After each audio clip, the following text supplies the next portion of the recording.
Okay, what's going on there, guys? This question has been asked so much that I think it's time to test it. This boat has been very good to me. This FT011 has been extremely good to me for over a year now.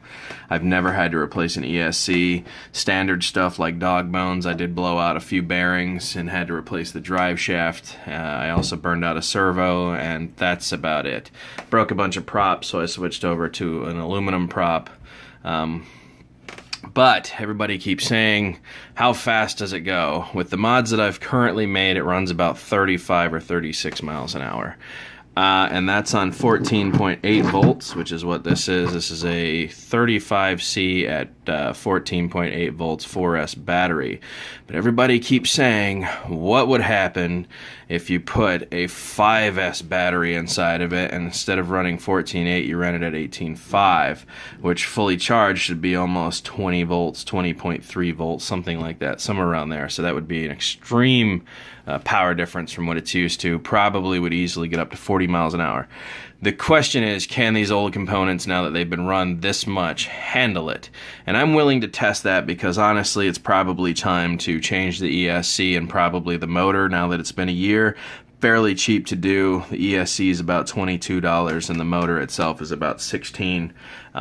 Considering you pay about $140 for the boat, I would say that's pretty cheap.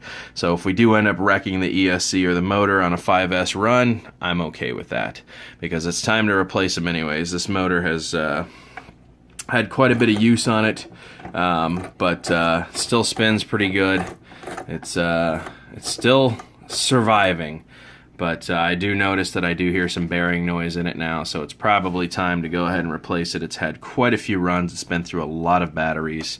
And so what I'm going to go ahead and do, because this 5S battery, by the way, I hate this brand, Zop is just complete crap, but the battery was $11 for a 5S. So I figured if we were going to do this, may as well just go cheap. It is a 75C discharge rating at 1100 mAh, 18.5 volts, 5S. As you can see, it's got the big 5S connector. And I figured if all else fails, I'm buying a drone that can take a 5S battery anyway, so it'll be good to have this around. So kind of a kill two birds with one stone. So I'm going to go ahead and change the XT60 connector over to a Dean's connector. I've got the solder gun out here now heating up, and we're going to make a few changes, and then hopefully in the next couple days I'll get an opportunity to run the boat on a 5S, and we'll see if it can even handle it. I'm not going out there to hold the throttle down wide open like I do on the 4S, because I guarantee it'll burn parts out. But if you run it at like half speed on a 5S and then every once in a while open it up, I think it could probably handle that. Without burning up components or parts. We won't know until we test it. I can't remember what the actual amperage that the ESC can handle is. I want to say it's at least a 45 amp ESC. I could be wrong, but 5S is going to be quite a bit of power, so I don't think you want to punch it right out of the hole on a 5S. Get it to plane off and then start leading into the power, and I think it'll handle it. So I'm going to go ahead and change this battery over, and you guys will get your first look at whether the stock components on an FT011 can actually handle a 5S battery. Let's get to it. Okay. Battery's been soldered. Connection for the Dean's connector is on. The 5S battery is inside. Currently have the transmitter on, and it sounds angry. I'm just tapping it.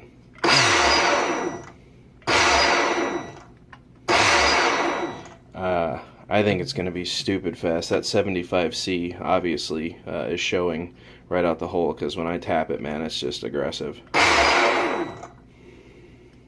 And there's no way to take it slow. That 75C discharge rate is going to be crazy. So, alright, well, as soon as I get a chance, we will take this thing out and have some fun. We'll see what happens.